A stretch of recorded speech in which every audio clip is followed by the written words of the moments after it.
avec différentes informations un peu partout du monde, et puis à la fin, je referai un point sur la situation en Ukraine et en Russie.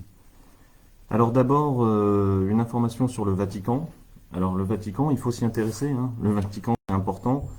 Ce tout petit État a quand même une place cardinale, c'est le cas de le dire, dans l'histoire mondiale, tout simplement, parce que le christianisme, c'est pas rien dans la civilisation, et son cœur, ça reste le Vatican. Et j'ai pas l'impression qu'on ait toujours bien pris acte du fait qu'on avait un pape beaucoup plus à gauche que ce qu'on aurait pu imaginer. Donc ça, c'est vraiment pour le verre à moitié plein. Le pape François, on peut lui reprocher plein de choses, évidemment, hein. Il ne s'agit pas d'être angélique quant à son cas, mais il fait quand même, il essaie à sa façon de faire beaucoup bouger les choses. Et donc cette semaine, il vient de vraiment mettre un coup de pied dans la fourmilière du Vatican en proposant une nouvelle constitution. Il faut savoir que c'est très rare dans l'État du Vatican qu'il y ait une telle modification constitutionnelle. Et pourtant, le pape François vient d'y procéder. Alors cette nouvelle constitution au Vatican, elle va viser une fois de plus à faire reculer les intérêts de la curie romaine. Donc la curie, c'est un peu les oligarques du Vatican. C'est cette vieille garde du Vatican qui est très riche et qui est très conservatrice et qui s'opposait par exemple au départ à la venue d'un pape comme le pape François, puisque le pape François, il faut le rappeler, c'est la première fois donc dans l'histoire du christianisme qu'il y a un pape qui n'est pas né en Europe, qu'il y a un pape qui n'est pas européen. Et à mon avis, ça indique beaucoup sur, sur la nouvelle civilisation, hein, sur le cosmopolitisme global. Et donc ce nouveau pape vise à essayer de faire reculer énormément la corruption, et donc il va mettre en place une nouvelle constitution au Vatican qui, chose la plus exceptionnelle, va autoriser les femmes à faire partie du gouvernement. Alors il permet toujours pas à des femmes d'être évêques et de monter haut dans la hiérarchie de l'Église, mais par contre dans la hiérarchie administrative du Vatican, il leur laisse désormais de la place. Donc voilà, c'est à prendre en compte, hein, c'est vraiment un élément important de cette évolution du monde en cours qui va plutôt dans le bon sens. À ce propos d'ailleurs, toujours à propos de l'Église, précisons qu'un évêque argentin qui était considéré comme proche du pape, si proche du pape d'ailleurs, enfin il est considéré comme proche du pape parce que c'est le pape François lui-même, quand il était en Argentine, qui avait nommé ce mec-là évêque en 2003. Et donc cet évêque-là, qui était donc conseiller aussi par ailleurs pour la gestion des biens du Vatican, notamment en Amérique latine, vient d'être condamné le vendredi 4 mars, la semaine dernière, donc à 4 ans et demi de prison pour des agressions sexuelles, alors qu'il était en charge d'évêque. Donc cet agresseur sexuel, proche du pape François, âgé de 57 ans, très haut placé donc dans l'Église en Amérique latine, vient d'être condamné et il est même aujourd'hui incarcéré. Voilà. Donc on est obligé d'admettre le fait que ça avance. Il y a plus, alors bien sûr, ils vont en faire un symbole pour montrer que l'Église progresse, etc. Mais il faut aussi prendre en compte le fait que, voilà, c'est des agressions qui sont assez récentes. Hein. 2003, c'est pas si vieux que ça. Et le mec, il est en prison maintenant. Il était évêque, nommé par le pape François, agression sexuelle sur des enfants. Il se retrouve en prison. Voilà. Sinon, vers un peu plus à moitié vide cette fois, du Vatican, on part en Inde. En Inde, assez mauvaise nouvelle. Je ne sais pas si vous savez, mais il y a eu des élections récemment dans l'État le plus peuplé d'Inde, qui s'appelle Uttar Pradesh, qui est un État dans lequel l'actuel leader de l'Inde, qui est un populiste d'extrême droite nationaliste hindou, farouche opposé des musulmans, qui combat les musulmans en Inde. Or, il faut savoir que l'Inde, c'est le troisième plus grand pays musulman du monde, après l'Indonésie et le Pakistan, parce qu'il y a beaucoup, beaucoup de musulmans en Inde, environ 200 millions, je crois. Donc, ce leader populiste, Narendra Modi, dans l'état de l'Uttar Pradesh, où il était déjà dominant, il vient d'y avoir des élections, et encore une fois, son parti, le BJP, a une nouvelle fois gagné ces élections, avec à sa tête un grand maître yogi, qui a créé une grande chaîne YouTube, qui a énormément participé à cette propagande hindouiste, qui a aussi sa chaîne de magasins d'Ayurveda. Et donc il a été réélu à la tête de l'Uttar Pradesh, donc cet État très important dans le bloc indien. Ceci n'est pas sans contradiction, puisque ce nationalisme hindouiste, ça crée des problèmes, par exemple, des problèmes très concrets autour des vaches sacrées. La population de vaches sacrées dans cet état du Uttar Pradesh a augmenté très nettement durant ces 20 dernières années et ça crée des problèmes matériels d'encombrement des voies de circulation, mais aussi ça abîme les cultures, puisque cet essor, ce renouveau d'un hindouisme fondamentaliste, on va dire tout simplement, déclenche une explosion de la population des vaches sacrées, mais aussi, je crois, d'une autre espèce associée. Et ces vaches-là, elles ravagent une partie des cultures. Les jeunes pousses, notamment, et dans un pays comme l'Inde, c'est assez embêtant. Du coup, l'Uttar Pradesh se retrouve en contradiction avec une partie de la population qui élit un nationaliste hindou et une autre partie de la population, notamment paysanne, qui, tout hindouiste qu'elle est bien embêtée avec l'explosion de ce nombre de vaches. Et donc, voilà, ils vont se retrouver confrontés à des contradictions très, très concrètes. Il y a déjà eu d'ailleurs des polémiques en Inde sur le fait que le gouvernement, en fait, a tout à fait conscience du problème physique que crée l'existence de ces vaches sacrées et avait organisé la capture de vaches et même leur relative contrôle, ce qui est totalement interdit dans la loi fondamentale hindouiste. Et alors ils essaient de faire passer ça sur le dos des musulmans en disant que c'est les musulmans qui essaient de les attraper pour les manger. Mais bon, ça a créé quelques polémiques en Inde. Mais en tout cas, voilà, donc paradoxe en Inde, malgré la crise du Covid qui a globalement fait reculer les populistes, l'Uttar Pradesh est de nouveau perdu pour le camp de la liberté, mais ça l'expose à des contradictions très concrètes avec l'histoire de ces vaches. Sinon, de l'Inde, on peut aller en Chine. Alors en Chine, je ne sais pas si vous avez vu, il y a un avion qui est tombé. En Chine, ça va pas fort, là, en ce moment, c'est compliqué. Entre le Covid qui explose et cet avion qui tombe, c'est un peu compliqué pour la dictature chinoise. Qu'est-ce qui a relevé Xi Jinping, donc le dictateur chinois? Moi, j'ai noté dans l'histoire de cet avion qui tombe un truc assez important qui, à mon avis, a été peu relevé, c'est qu'il a tout de suite fait une déclaration où il a dit qu'il était sous le choc suite à cet accident d'un avion qui tombe et qui fait 300 morts environ, enfin, peut-être 150 ou 300 morts. Donc, il a tout de suite fait une communication sur les réseaux, une communication officielle pour dire qu'il était sous le choc. Et ça me semble indiquer le fait que la Chine évolue dans son mode de gouvernement sur le même mode que les gouvernements occidentaux. Parce que normalement, l'empereur de Chine, donc Xi Jinping, qui s'inscrit dans la filiation de l'Empire chinois, et pas simplement dans la filiation de Mao et de la Chine communiste, structurellement, c'est beaucoup plus profond. Il est dans la continuité impériale de la Chine. Normalement, l'empereur chinois, il commente pas l'actualité comme ça. Et surtout, il va pas dire qu'il est sous le choc quand il y a un avion qui tombe. Et là, maintenant, il le fait. Il agit exactement comme les Occidentaux. Il fait part de ses émotions, ce qui est assez rare. Il réagit à chaud, ce qui est assez rare pour un empereur chinois. Et donc, ça nous invite, là aussi, à considérer que cette opposition civilisationnelle à laquelle on est tenté de croire, elle fonctionne pas tant que ça, puisque même dans son mode de gouvernement, dans son mode d'intervention, l'actuel dictateur de la Chine, il utilise les mêmes modes de communication que la communication occidentale. C'est-à-dire réagir à chaud, témoigner de ses émotions, etc. Donc sinon en Chine, c'est la panique Covid, puisque le vaccin Sinovac que les Chinois ont développé fonctionne pas si bien que ça.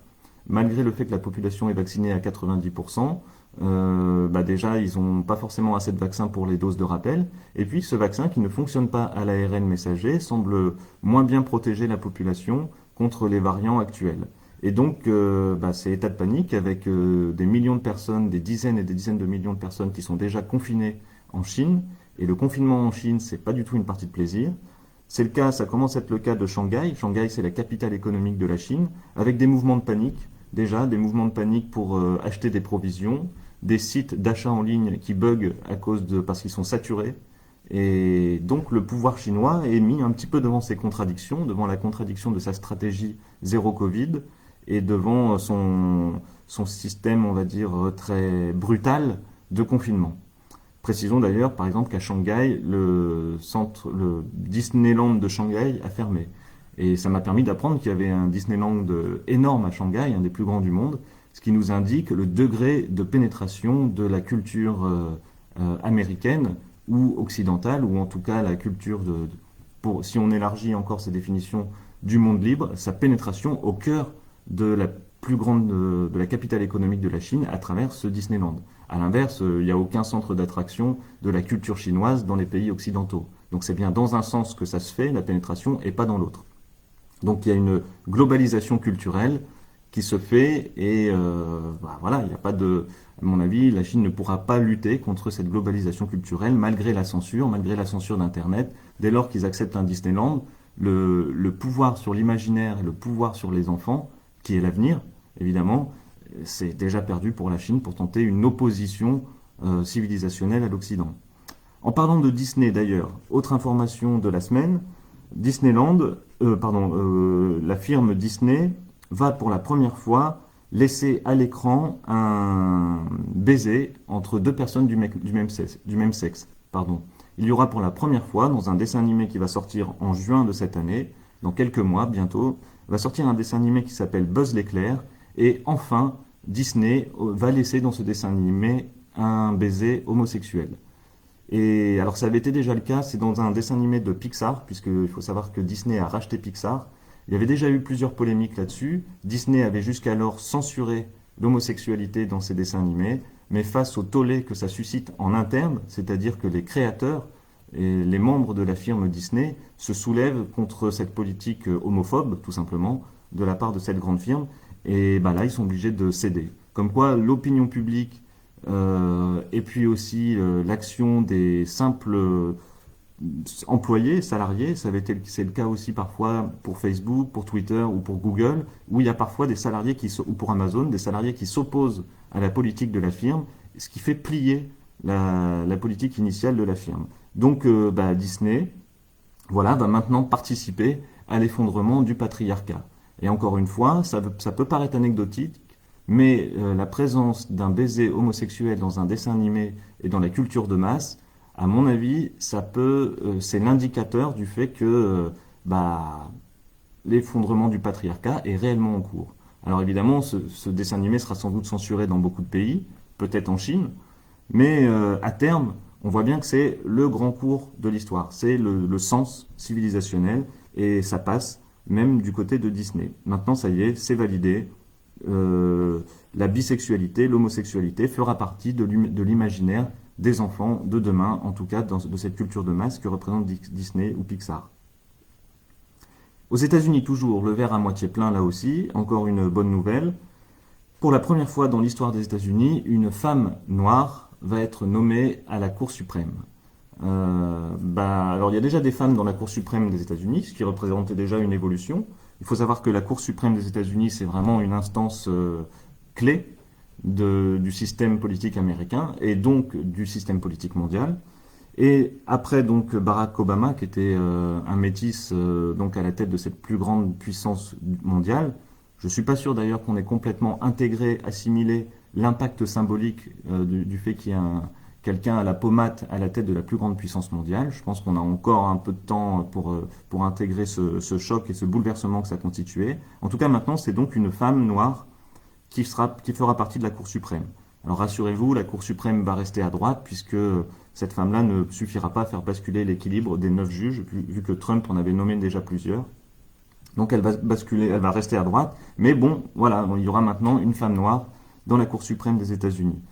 Cour suprême qui a tout de même si Trump il a nommé plusieurs juges réactionnaires, on va dire, il a été déçu par le fait que la Cour suprême n'était pas aussi à droite que ce que Trump avait imaginé, par exemple. Donc on voit là aussi qu'il y a un fonctionnement des institutions. Alors il faut être très critique sur toutes les institutions, mais ne pas sous-estimer le fait que elles fonctionnent quand même bon an mal an, même quand elles sont réactionnaires comme la Cour suprême des États-Unis. Eh bien, Trump a été très déçu par le fait que cette Cour suprême ne l'a pas tant que ça arrangé dans la suite de ses décisions.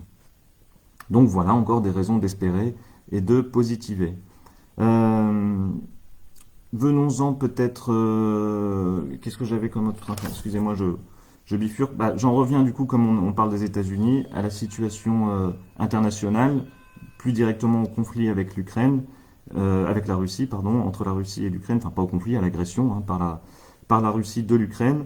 Alors ce à quoi on assiste, on s'en rend pas forcément compte quand on appartient au monde libre comme nous autres. C'est à alors au monde libre relativement, hein, j'entends, évidemment, mais vu qu'il y a des gens qui vivent sous des dictatures, il faut quand même pas sous-estimer notre bonheur.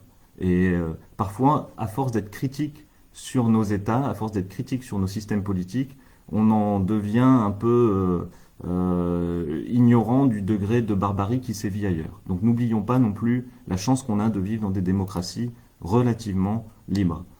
Donc c'est pour ça que j'emploie cette expression du monde libre, parce que pour moi il y a une vraie différence de nature entre le fait de vivre aux États-Unis, en France ou en Grande-Bretagne et le fait de vivre dans un pays comme la Russie ou la Chine. Donc ce à quoi on assiste actuellement, c'est à une véritable guerre mondiale de l'information. C'est-à-dire que le monde est en train de se scinder. Je vous avais déjà parlé la semaine dernière des sociétés clivées, de ces sociétés qui sont vraiment partagées par une ligne de front. Et bien c'est le cas aussi à l'échelle mondiale. Le monde se scinde sur la question de la réalité, sur la question de la vérité, et de l'accès à l'information vraie. Et donc, on ne peut plus dire qu'il y a plusieurs vérités, c'est déjà ce que j'essaie de défendre depuis pas mal de temps. Là, maintenant, il y a une vraie scission entre les partisans des théories fumeuses de Poutine et les défenseurs de la réalité. Et là, à un moment, il faut quand même choisir son camp. Par exemple, prenons le cadre de l'Indonésie. Vous savez que j'aime bien m'intéresser à l'Asie parce que c'est vraiment l'avenir de l'humanité. L'Asie et l'Afrique, c'est l'avenir de l'humanité d'un point de vue démographique. L'Indonésie, c'est le premier pays musulman du monde. Un pays musulman, ceci dit, particulier, puisque avant l'offensive salafiste idéologique dont ce pays fait l'objet, c'était un pays où il y avait une pratique de l'islam qui était particulière, qui était singulière, avec par exemple des pratiques alimentaires un peu différentes, etc.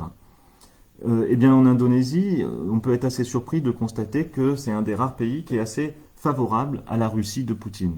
Pourquoi? Parce que Poutine réussit ce tour de force de se faire passer pour le défenseur des musulmans, en s'associant avec Kadyrov, donc le dictateur islamiste de la Tchétchénie, Tchétchénie que Poutine a pourtant massacré, puisqu'il a détruit Grozny.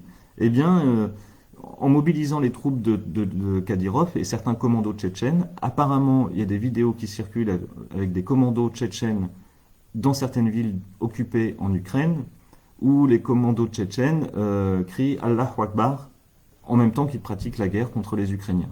Et donc il essaie de se faire bien voir dans une partie des pays pauvres en se faisant passer pour un défenseur de l'islam, et ça semble fonctionner un petit peu par désinformation en Indonésie où on soutient Poutine. Il faut rappeler que Poutine a toujours été adroit dans sa politique de conciliation à l'égard des religions, puisque quand il fait ses allocutions dans son bureau au Kremlin régulièrement, il garde présent par exemple le Coran sur son bureau à côté de la Bible et des autres textes saints voilà, pour essayer de dire que la Russie est au-dessus de ces divergences religieuses, et que lui, c'est le grand réconciliateur de toutes les religions. Et donc il n'entend pas du tout s'opposer aux musulmans. Ce qui n'est pas toujours vrai par ailleurs. Mais voilà, ça semble fonctionner à tel point donc que ce grand pays qu'est l'Indonésie semble assez favorable à Vladimir Poutine. Donc on assiste à un vrai combat sur la question des fake news. Et là, il faut vraiment prendre en compte le fait que la Russie ira très très très très loin dans la désinformation, dans la création de fausses informations. Par exemple, il crée dans ce conflit actuel en Ukraine de fausses fake news.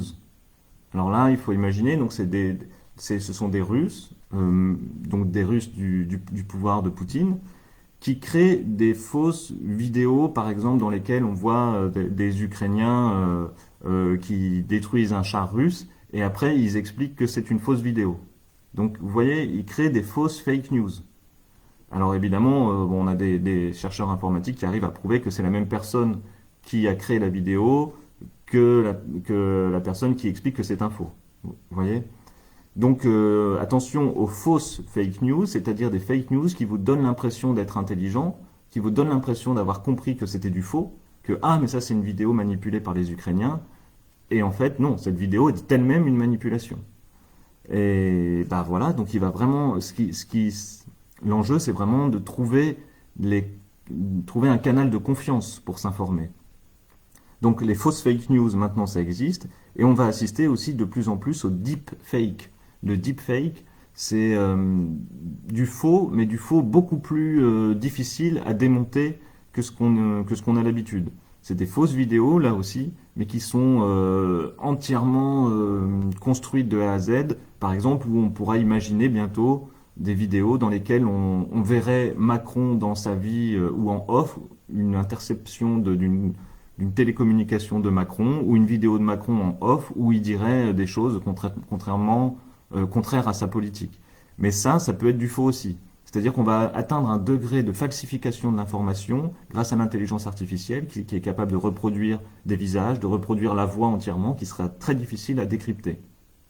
En tout cas, très difficile à décrypter si on se documente uniquement sur Facebook. Là, forcément, ça crée un point de fragilité énorme.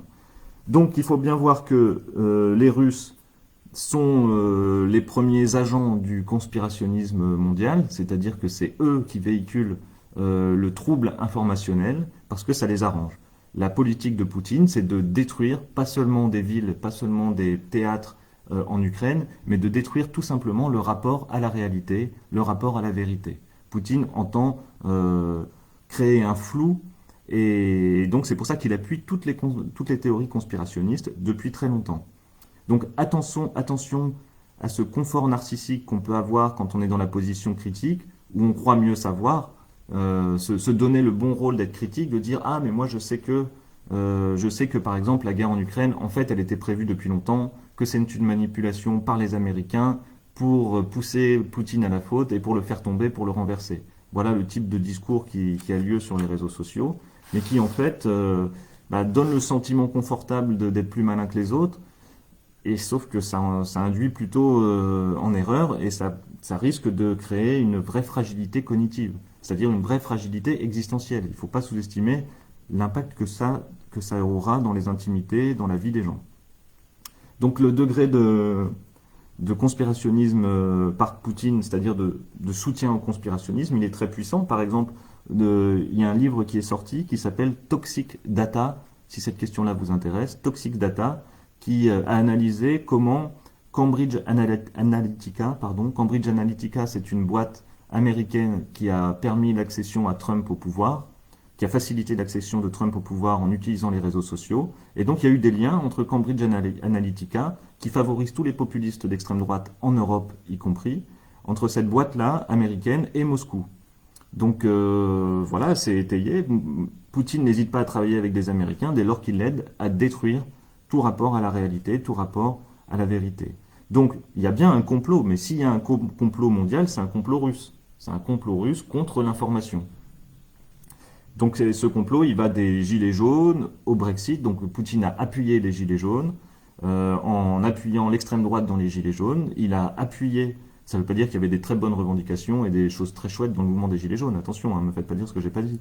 Je souligne juste la présence, l'alimentation par Poutine, parce que ça lui permet de souffler sur des failles des démocraties occidentales. Donc il a poussé ce mouvement-là, donc en utilisant Facebook à fond, avec des comptes de trolls, avec des faux comptes, etc. Il a poussé au Brexit, il a réussi. Il a réussi aussi, il a poussé à l'élection de Trump, ça a marché, pas lui tout seul, mais il y a contribué fortement. Poutine contribue très fortement aux différents mouvements anti-vax dans tout le monde occidental. Il contribue très fortement à la désinformation en Afrique, puisque comme je vous l'avais rappelé, en Afrique, les gens se documentent essentiellement sur les réseaux sociaux et ils sont victimes de la désinformation et de la propagande russe. Donc, la propagande russe, c'est pas uniquement la censure en Russie. Ça, c'est facile de voir que la population russe est victime de la censure. Mais la propagande russe, c'est aussi en Occident. C'est aussi partout. Et c'est pas simplement Russia Today. C'est la mise en place de contenu, c'est la création des images, des raccourcis, des photos, des petites vidéos qui participent de la désinformation. Donc ça c'est le verre à moitié vide parce que c'est un peu flippant quand on imagine les fausses fake news, quand on imagine le deepfake. Mais heureusement, il me semble que depuis ce qui s'est passé au Capitole avec Trump, lors de la non-réélection de Trump, il me semble que les grandes firmes américaines de la Silicon Valley, donc grosso modo Facebook et Google, enfin pour prendre les vrais noms, Meta et Alphabet, ces firmes-là ont bien compris qu'il y avait un problème sur l'information et qui vont modifier leurs algorithmes de manière à faire reculer le conspirationnisme et de manière à lutter contre cette propagande de désinformation. Alors sur la situation en Ukraine, plus directement, quelle suite Pour l'instant, tout se passe un peu comme prévu. On se rend compte que, comme je l'avais dit, dès le 24 février, Poutine est beaucoup moins puissant que ce qu'on pensait à l'époque. Poutine est dans une position vraiment délicate. Alors, il y a différents trucs sur des gens qui disent qu'il va bénéficier de l'alliance avec la Russie. L'alliance avec la Russie, avec la Chine, pardon, entre Poutine et la Chine, entre la Chine et la Russie, c'est compliqué. Il ne faut pas surestimer cette alliance. D'abord parce que depuis que la Russie existe, donc la Russie est apparue beaucoup plus tardivement que la Chine, donc la Chine est apparue bien avant la Russie, mais depuis que la Russie existe, structurellement, la Chine et la Russie sont ennemis. Ce sont des ennemis historiques très profonds. Ils ont 4000 kilomètres de frontières et ils s'opposent l'un à l'autre depuis très longtemps. Donc ne pas croire, même si la Chine a témoigné de son amitié éternelle envers la Russie, attention à ces éléments de langage. Dans la réalité, c'est beaucoup plus compliqué que ça. Déjà, les deux se considèrent comme ennemis, historiquement. Si on prend d'un point de vue structurel, ils ont passé énormément de temps à se combattre, à s'opposer, et ils se méprisent l'un l'autre. C'est-à-dire que la Russie, le pouvoir russe a longtemps méprisé à peu près tout le monde. Ça, il y a un problème vraiment du nationalisme russe, mais particulièrement son grand voisin chinois, poids lourd démographique. La Russie, démographiquement, en termes de nombre d'habitants, ça pèse même pas le poids du nombre d'habitants d'une petite région de la Chine. Donc il y a un écart colossal. Sur le plan économique, n'en parlons même pas. La Russie, c'est un petit PIB, le PIB d'un pays comme l'Espagne, et la Chine, c'est la deuxième puissance économique mondiale, voire la première selon comment on compte. Donc c'est pas tant que la Chine est alliée de la Russie, c'est que la Russie n'a pas d'autre choix que de se donner à la Chine. Et ça crée un renversement, puisque à l'époque soviétique, Staline avait totalement méprisé Mao. Et donc il y a une espèce de dette historique, de vengeance historique qui a lieu, où la Chine actuellement se venge de l'impérialisme russe dont elle a longtemps fait les frais. Et finalement, dans un sens, même si la guerre n'arrange jamais la Chine, aucune guerre n'arrange la Chine, puisque la Chine veut faire du commerce. Depuis tout le temps, les Chinois, ils veulent faire du commerce, donc la guerre ne les intéresse pas. Donc, même si de ce point de vue-là, cette guerre actuellement n'intéresse pas beaucoup, enfin n'arrange pas le pouvoir chinois, par ailleurs, ça l'arrange quand même, puisque ça affaiblit la Russie, et que qui est-ce qui va récolter les miettes de la Russie complètement détruite économiquement? C'est la Chine. C'est la Chine qui va se jeter sur les ressources économiques russes pour les exploiter. Pour en exploiter donc la puissance agricole, mais aussi le sous-sol et les hydrocarbures. Donc d'un côté, ça arrange la Chine, et la Chine risque, plutôt que de défendre la Russie, plutôt de l'avaler économiquement et de la dominer économiquement encore plus. Ceci dit, ça ne se fera pas tout de suite, puisque la connexion sur le plan des hydrocarbures, les Russes ne peuvent pas comme ça du jour au lendemain vendre leur pétrole ou leur gaz aux Chinois, puisqu'il faut des infrastructures et il faut des tuyaux, et les tuyaux ils ne sont pas construits. Donc ils vont d'abord passer par un grand moment de pauvreté, malheureusement, pour le peuple russe.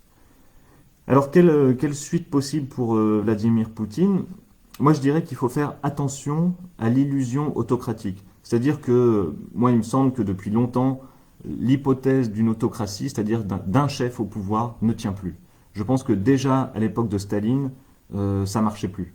Déjà Staline, il était lui-même à contre-courant, à l'envers du sens de l'histoire. On a vu que Hitler, il s'est fait défaire finalement assez rapidement. Staline, il a tenu beaucoup plus longtemps, puisqu'il avait un degré peut-être d'intelligence supérieure, de tactique, en tout cas d'intelligence politique et géopolitique supérieure. Mais il faut rappeler, on le dit assez peu souvent, que même s'il a massacré, on va dire environ 100 millions de personnes, qu'il était craint par tout le monde, Staline, il a mal fini.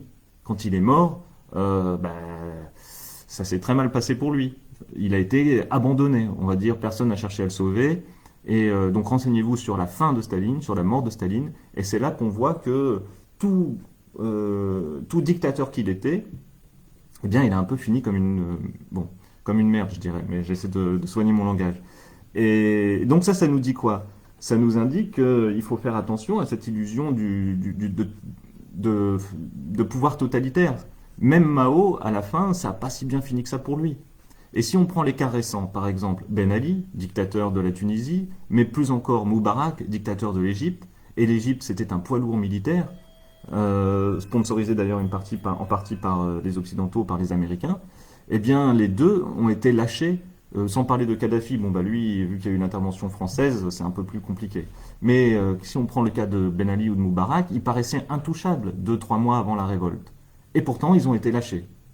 Ils ont été abandonnés par une partie de la caste dirigeante des États profonds, notamment de l'État profond égyptien, qui au bout d'un moment l'a laissé tomber.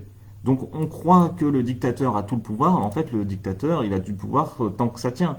Mais il est en fait utilisé par l'ensemble du système qu'il chapeaute. Mais il n'est pas si puissant que ça. Mao n'était pas si puissant que ça, c'est ce qu'a montré sa fin. Staline n'était pas si puissant que ça, puisqu'à la fin, il a mal fini. Moubarak, au bout d'un moment, il a été abandonné. Et donc, il est possible, si on prend cette histoire-là, si on met, bah voilà, si on essaie de tirer des leçons de l'histoire, il est possible que Poutine, d'ailleurs qui est très isolé, bah finalement, au bout d'un moment, il se fasse éjecter par le reste de la caste dirigeante russe, qui se fasse remplacer, qui se fasse plus ou moins discrètement sortir du jeu et remplacé par quelqu'un d'un peu plus conciliant et qui bradera les intérêts russes à la Chine et qui fera amende honorable auprès des Occidentaux. Moi, il me semble que alors ça prendra peut-être du temps, mais globalement, ne croyons pas que quelqu'un comme Poutine a vraiment tous les pouvoirs. Il n'a pas tant que ça tous les pouvoirs. On est sorti, je pense que l'humanité, et c'est très bien, est sorti de cette illusion qu'un homme peut sauver tout le monde, de l'homme qui a tous les pouvoirs et qui a tous les sauveurs, qui est le sauveur de tous les problèmes. Alors beaucoup y croient encore, mais globalement, ça tient plus tant que ça. Et je pense que même en Chine, Xi Jinping n'est pas aussi puissant qu'il aimerait l'être. Alors bien sûr, ce sont des dirigeants qui pratiquent des purges. Poutine un peu moins, Xi Jinping a pratiqué de très fortes purges dans son entourage. La technique pour pratiquer une purge, donc Staline avait développé ça, hein, c'est d'accuser les gens de corruption et de couper toutes les têtes autour de soi. Tous les gens qui peuvent être menaçants, on les fait arrêter et on les tue ou on les met en prison. Sauf qu'en faisant ça, déjà, le chef se coupe de toutes les personnes un peu intelligentes autour de lui, et du coup il est entouré uniquement de personnes qui sont pas très brillantes. Du coup, pour diriger un très grand pays comme la Russie ou comme la Chine, bah, c'est un peu compliqué. Et puis il crée beaucoup de concurrence et bien sûr il dégage de la peur, mais à mon avis, pareil, au sein du pouvoir chinois, il doit y avoir des contradictions internes et je pense que Xi Jinping est un retour temporaire de la dictature par un seul homme pour revenir bientôt à la dictature du bureau politique ou du reste du système politique chinois pour ensuite faire encore refluer la dictature. Donc je dirais qu'il y aura deux phases dans le déclin de ces régimes. C'est le déclin de la figure du chef, mais on va maintenir l'oligarchie. Puis après, mais ça prendra beaucoup de temps, le déclin de l'oligarchie carrément pour mettre en place des régimes un peu plus démocratiques. Le problème en Russie, c'est le nationalisme. La question actuellement pour la société russe, c'est de sortir du nationalisme. Et le nationalisme, malheureusement, il est très très profond en Russie, très archaïque dans l'inconscient collectif. C'est pas pour rien si c'est le plus grand pays de la Terre, hein, quand même. La Russie, c'est devenu le plus grand pays de la Terre. C'est pas par hasard. C'est quand même parce qu'il y avait cette dynamique d'expansion. Alors, c'est au sein du pouvoir russe. Hein, je fais bien la différence entre la société russe, que je plains énormément, qui est une société qui a déjà énormément souffert, et le pouvoir russe. Le pouvoir russe, il est intrinsèquement violent, dictatorial, toujours. Le Kremlin Moscou est toujours violent à l'égard de sa population. D'abord violent à l'égard de la population russe, puis à l'égard des autres populations autour, comme les Ukrainiens. Et ceci depuis Ivan le Terrible, au XVIe siècle. C'est pas pour rien si on a retenu ce nom d'Ivan le Terrible. C'est pas un hasard. Encore une fois, il y a une agressivité structurelle du pouvoir russe. C'est un pouvoir qui est par essence violent, criminel, et il y a une continuité donc depuis le départ au XVIe siècle avec Ivan le Terrible, avec Staline, puis Poutine, et même Lénine d'ailleurs, et Trotsky, sans parler non plus sans oublier non plus Trotsky. Donc, et c'est de ça dont il faut sortir. Il faut que la population russe, et c'est pour ça qu'il faut que nous autres aussi, on arrive à être dans l'ouverture à leur égard, pour leur trouver une porte de sortie cognitive, émotionnelle, intellectuelle, affective, pour que la population arrive à sortir de ce nationalisme, sur lequel Poutine joue énormément, parce que Poutine, il a très bien conscience du fait qu'il y a un très fort nationalisme en Russie, du coup il joue là-dessus pour leur faire accepter une guerre injustifiable. Mais par ailleurs, il ne faut pas oublier que la Russie, les Russes, là pour le coup le peuple russe, a aussi renversé un tsar. Ils ont quand même pratiqué, ils ont aussi une histoire révolutionnaire au XXe siècle. Alors la France a coupé la tête d'un roi, donc ça fait des Français des gens très fiers de se croire révolutionnaires, sauf que c'était il y a un peu plus longtemps. La Russie, c'est 1905, révolution russe, 1917, révolution russe, bref, il y a un inconscient révolutionnaire tout aussi puissant que le nationalisme russe. Alors il a été réprimé, etc. Mais je pense que ça reste dangereux pour Poutine et qu'il doit toujours, et c'est le cas aussi en Chine, puisque la Chine a quand même fait une révolution au XXe siècle. C'est pas le cas dans la plupart des autres pays du monde. Donc les dirigeants de ces pays-là, c'est pour ça qu'ils sont aussi répressifs et qu'ils pratiquent autant de censure contre les différents libertaires, ils doivent conjurer ce spectre de la révolution, parce que ce sont aussi des peuples qui se sont révoltés contre le pouvoir. Les Russes ont mis à bas le tsarisme. Donc on peut, alors malheureusement, je crains que la situation soit économiquement tellement difficile en Russie et que le degré de désinformation, avec ce que j'expliquais avant, de mise en place de destruction de tout rapport à la réalité et à l'information vraie, rende difficile la réactivation de cet inconscient révolutionnaire, en tout cas à court terme. Le problème actuellement en Russie, ça va plutôt être le fatalisme et le découragement. Petite précision d'ailleurs, on entend souvent parler du groupe Wagner. Alors le groupe Wagner, c'est le groupe de paramilitaires russes, chapeauté par quelqu'un qui est chef de l'alimentation de l'armée, le patron de celui qui nourrit les armées en Russie, qui a créé par ailleurs une milice privée qui s'appelle Wagner. On appelait ça les petits hommes verts de Poutine, puisqu'il travaille main dans la main avec Poutine. Il faut savoir d'ailleurs que le grand-père de Poutine était lui-même cuisinier. Il était chef de la cuisine d'abord du tsar, puis de Lénine, puis de Staline. Et ces cuisiniers-là, ils font pas juste la bouffe, hein, ils s'occupent, ils ont une place importante dans la structure du pouvoir. Donc Wagner, qui est détenu par un oligarque donc des chaînes d'alimentation de l'armée russe, qui maîtrise donc toute la logistique, parce que quand on maîtrise l'alimentation, on maîtrise la logistique. Eh bien, pourquoi il s'appelle Wagner, ce groupe Wagner? Wagner, c'était quand même le compositeur préféré d'Hitler. Voilà, ceci explique cela. Par ailleurs, il y a des commandos de cette milice Wagner, des petits hommes verts de Poutine, qui sont intervenus donc un peu partout dans le monde, qui arboraient clairement des symboles SS, des symboles néo-nazis. Donc quand Poutine nous dit qu'il veut dénazifier l'Ukraine, on peut déjà s'étonner sur le nom de Wagner pour une milice privée. On voit clairement en fait l'affiliation hitlérienne. Un petit mot sinon sur un lien avec une des précédentes vidéos sur les lunettes de la gauche occidentale. Je trouve que ça a énormément progressé ces derniers temps. La guerre en Ukraine a fait vraiment a ramené tout le monde un peu à la réalité et l'anti-américanisme de base qui consiste à dire que tout ça c'est la faute de l'OTAN est en train d'être abandonné de plus en plus et on assiste enfin, il était temps, à une sorte de sortie du gauchisme puéril qui consistait à, quoi qu'il arrive, toujours dire du mal des États-Unis. Alors, je ne veux pas paraître atlantiste. L'atlantisme, c'est ce qui consiste à dire que les États-Unis nous défendent et nous protègent, mais sauf que c'est le cas. Encore une fois, il se trouve que c'est le cas. Les États-Unis ont mis fin à la Première Guerre mondiale, ils ont mis fin à la Deuxième Guerre mondiale, et malgré leur toute puissance, ça il faut quand même pas l'oublier, parce qu'il y a l'histoire de ce qui s'est passé, mais il y a aussi l'histoire de ce qui ne s'est pas passé. C'est important de faire l'histoire des non-événements. Les États-Unis, à la fin de la Seconde Guerre mondiale, avaient une totale puissance, surpuissance militaire sur l'ensemble du monde, y compris sur les Russes.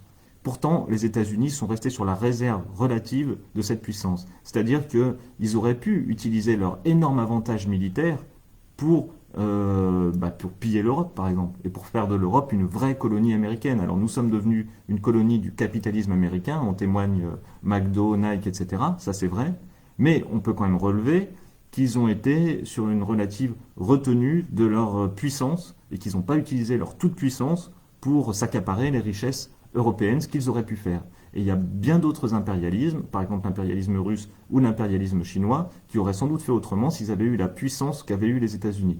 Donc les États-Unis, ça a été, à la sortie de la Seconde Guerre mondiale, une superpuissance qui n'a pas utilisé toute sa puissance à des fins négatives. Alors ils ont fait des trucs négatifs, bien sûr, mais ils auraient pu faire bien pire. Et ça, il faut faire aussi de l'histoire l'histoire de ce qui n'a pas eu lieu. Et voilà. D'ailleurs, à propos toujours des États-Unis, on a appris aujourd'hui la fermeture des écoles pour les filles en Afghanistan.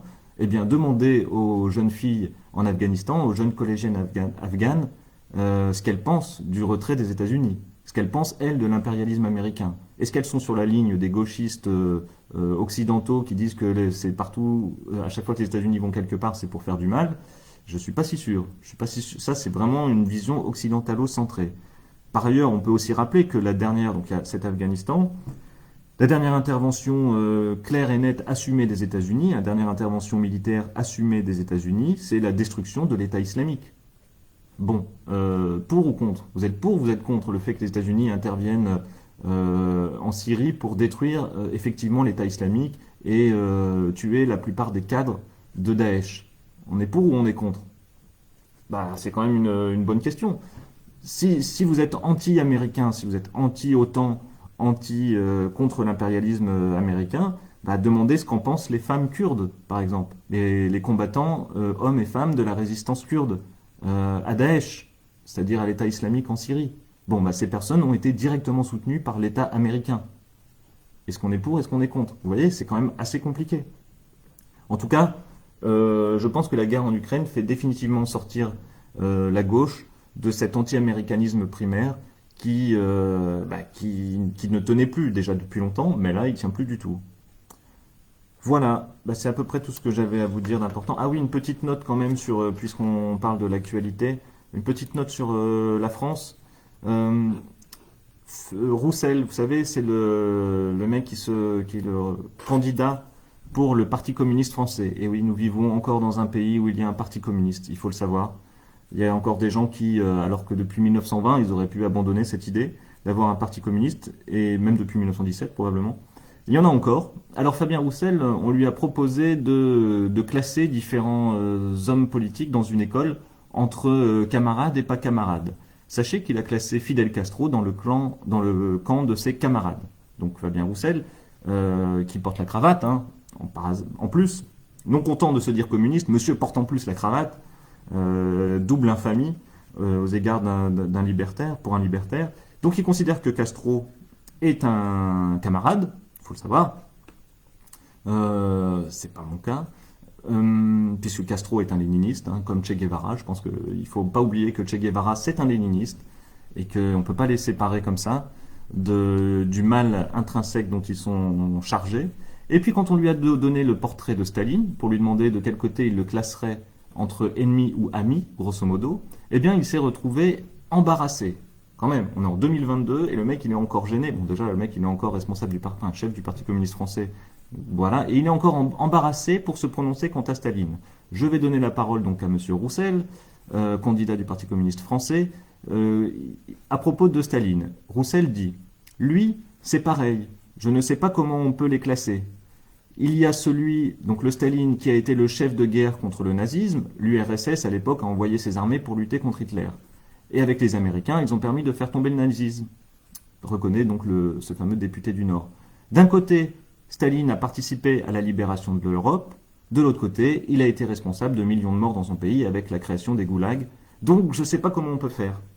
Voilà la position d'un mec qui veut être président de la République française.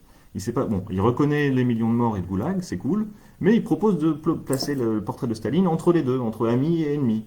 Mais sauf que avant la guerre, avant d'avoir fait la guerre à Hitler, il faut savoir que Staline était très ami avec Hitler. Il lui a serré la main, il a fait un pacte avec lui en disant bon bah on s'arrange pour s'unir contre les Anglais, les Français, etc. On fait un pacte de non-agression. Et puis voilà. Et Staline faisait vraiment confiance à Hitler. C'est ça, en plus. Il faut voir qu'il faisait vraiment confiance à Hitler. Et quand Hitler a décidé de l'attaquer et de lui mettre un coup de poignard dans le dos, Staline a fait une dépression pendant quelques temps. Il a été au bout de sa vie. Et surtout, avant même ça, avant d'avoir fait la guerre à Hitler, Staline, bah, il avait déjà pratiqué la famine, le génocide des Ukrainiens, l'Holodomor, dont je vous ai déjà parlé. Il avait déjà fait ça. Donc pourquoi est-ce que M. Roussel, candidat communiste, hésite à classer Staline? Bon, tant qu'on ne sera pas sorti de là, mais heureusement, je pense que l'histoire actuelle va accélérer un peu ce nettoyage et nous débarrasser de ces fléaux que sont ces politistes ignorants. Voilà, eh bien, je vous souhaite une bonne fin de journée et puis à la semaine prochaine pour d'autres informations et analyses de la situation. Salut!